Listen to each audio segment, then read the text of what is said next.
একদিন টুনি পাখি গ্রামের রাস্তা দিয়ে খাবার খুঁজতে যাচ্ছিল। হঠাৎ সে রাস্তায় একটি ফলের গাছ দেখতে পেল। কিন্তু টুনি সেই আপেল গাছটিকে দেখে মনে মনে ভাবতে লাগলো, আরে আমি তো আগে কখনো এই আপেল গাছটিকে দেখিনি, তাহলে আজকে এই আপেল গাছটি কোথা থেকে এলো? তাই টুনি মনে মনে ভাবতে থাকে এই আপেল গাছটাকেই কেটে ফেলবে। এই বলে টুনি পাখি তার কাছ থেকে একটি কুড়াল বের করে এবং সেই কুড়াল দিয়ে যখনই গাছটি কাটতে যাবে ঠিক সেই সময় ওই গাছ থেকে একটি ডাইনি বেরিয়ে এলো। ডাইনিকে দেখে টুনি পাখি অনেক কান্নাকাটি করতে থাকে। ঠিক তখনই ডাইনিটা বলতে থাকে, কি রে টুনি, তোর এত বড় সাহস, তুই আমার আপেল গাছটা কেটে ফেলতে চেয়েছিলিস? দাঁড়া, তোকে মজা দেখাচ্ছি আমি।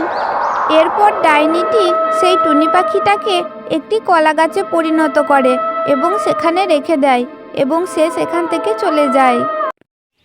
আর এদিকে টুনির মেয়ে গুড্ডি টুনির জন্য অপেক্ষা করতে থাকে। আর এদিকে অনেকক্ষণ পেরিয়ে যাওয়ার পরও টুনি যখন বাড়ি ফিরছে না, তখন তার মেয়ে গুড্ডি জঙ্গলে চলে যায় তার মাকে খোঁজার জন্য। গুড্ডি জঙ্গলে অনেক খোঁজাখুঁজির পরও তার মাকে খুঁজে পায় না। এই দেখে সে একটি কাককে জিজ্ঞাসা করে যে তার মা কোথায়। এই যে কাক আঙ্কেল, আপনি কি আমার মাকে দেখেছেন? হ্যাঁ হ্যাঁ, দেখেছি। তোমার মা একটু আগে ওই গ্রামের রাস্তা দিয়ে যাচ্ছিল। তখন গুড্ডি সেই গ্রামের রাস্তা দিয়ে যেতে লাগলো। তখনই গুড্ডি সেই রাস্তায় একটি কলা গাছ দেখতে পায় এবং কলা গাছটি গুড্ডিকে দেখে খুব কান্নাকাটি করতে থাকে। গুড্ডি, গুড্ডি মা রে, তুই এসেছিস? দেখ আমাকে ওই ডাইনিটা কি অবস্থা করেছে, আমাকে কলা গাছ বানিয়ে রেখে দিয়েছে। তুই আমাকে বাঁচা গুড্ডি। আরে মা, তুমি এই কলা গাছ থেকে কথা বলছো? আমি তোমাকে অনেক খুঁজেছি মা, কিন্তু কোথাও পাইনি। তুমি একদম চিন্তা করো না মা, আমি তোমাকে বাঁচাবো। আমি এক্ষুনি একটা সাধু বাবার কাছে যাচ্ছি এবং সেই সাধু বাবা তোমাকে এই কলা গাছ থেকে বের করে আনবে। এরপর গুড্ডি চলে যায় সেই সাধু বাবার কাছে এবং সেখানে গিয়ে সাধু বাবাকে সমস্ত কথা খুলে বলে। গুড্ডির কাছে এই সমস্ত কথাগুলি শুনে সেই সাধু বাবা সেই কলা গাছটার কাছে চলে আসে এবং সাধু বাবা তার জাদু শক্তি দিয়ে সেই কলা গাছ থেকে টুনি পাখিকে আবার পুনরুদ্ধার করে। আপনাকে অনেক ধন্যবাদ সাধু বাবা, আমার মাকে আবার আমার কাছে ফিরিয়ে দেওয়ার জন্য। আরে না না টুনির ছানা, আমাকে ধন্যবাদ জানানোর কোনো দরকার নেই। আবার যদি কোনোদিনও তুমি বিপদে পড়ো, সবার আগে আমার কাছে ছুটে আসবে। আমি অবশ্যই তোমাকে সাহায্য করব। এই বলে সাধু বাবা সেখান থেকে চলে গেল। আর এরপর থেকে টুনি এবং তার মেয়ে গুড্ডি সুখে শান্তিতে বসবাস করতে থাকে। সুন্দরবন নামক একটি জঙ্গলে একটি টুনি পাখি এবং তার মেয়ে গুড্ডি বসবাস করত। তারা তাদের জীবনযাপন খুব সুন্দরভাবে কাটাচ্ছিল। এমনই একদিন, গুড্ডি মা রে, তুই এই বাসাতেই বসে থাক, আমি তোর জন্য জঙ্গল থেকে একটু খাবার নিয়ে আসি। আচ্ছা ঠিক আছে মা, আমি এই বাসাতেই থাকবো, তুমি একদম চিন্তা করো না। এরপর টুনি তার মেয়ে গুড্ডিকে রেখে জঙ্গলের দিকে চলে যায়। অন্যদিকে দুটি ডাইনি টুনির মেয়ে গুড্ডিকে লক্ষ্য করছিল। আর এইদিকে টুনির মেয়ে গুড্ডি খিদেতে কাতরাতে কাতরাতে সে সেখানেই শুয়ে পড়ে। এই গুড্ডি, গুড্ডি ওঠ এক্ষুনি, তোর এত বড় সাহস, তুই আমাদের গাছের নিচে বসবাস করছিস? ওঠ এক্ষুনি, আমরা কিন্তু তোকে ধরে মেরে ফেলবো। ওঠ এক্ষুনি। কিন্তু গুড্ডি ঘুমের মধ্যে এতটাই মগ্ন ছিল যে সে তাদের কথা শুনতেই পায় না।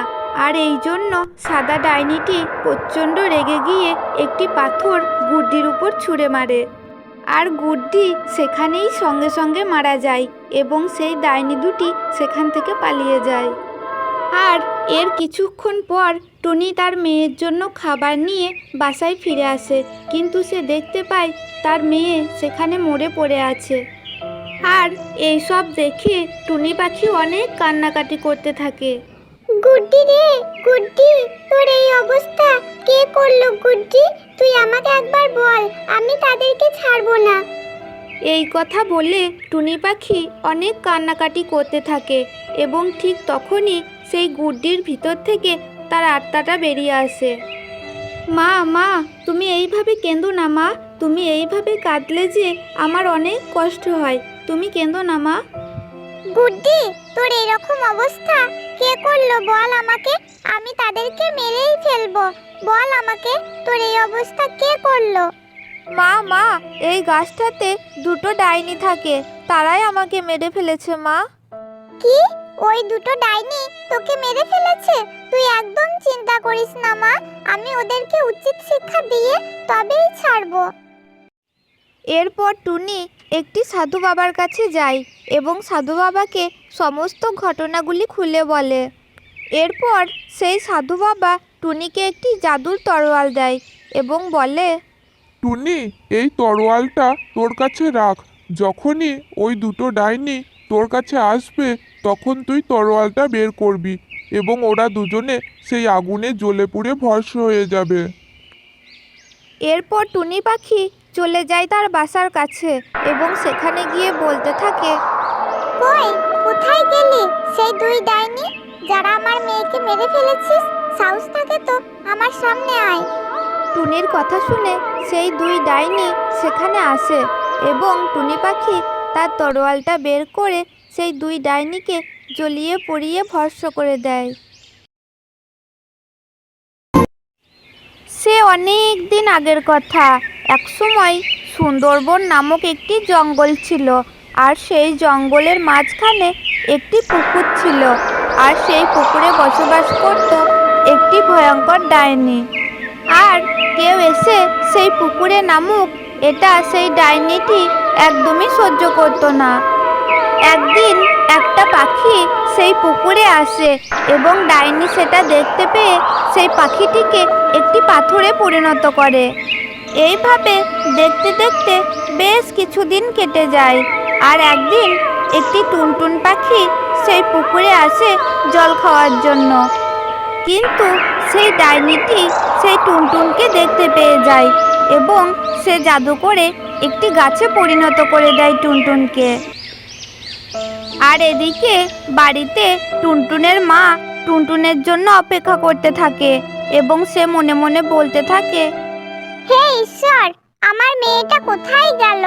সেই কখন বেরিয়েছে খেলতে, এখন তো সন্ধে লেগে গিয়েছে, এখনো সে বাড়ি ফিরছে না কেন? কই দেখি, আমি একবার গিয়ে দেখে আসি। এরপর টুনটুনের মা টুনটুনকে খোঁজার জন্য জঙ্গলের দিকে রওনা দিল। কিন্তু জঙ্গলে অনেক খোঁজাখুঁজির পরও সে টুনটুনকে কোথাও খুঁজে পেল না। তখন রাস্তায় তার সাথে একটি শিয়ালের দেখা হলো এবং সে শিয়ালকে বলতে লাগলো, শিয়াল ভাই, ও শিয়াল ভাই, তুমি কি আমার মেয়ে টুনটুনকে কোথাও দেখেছো?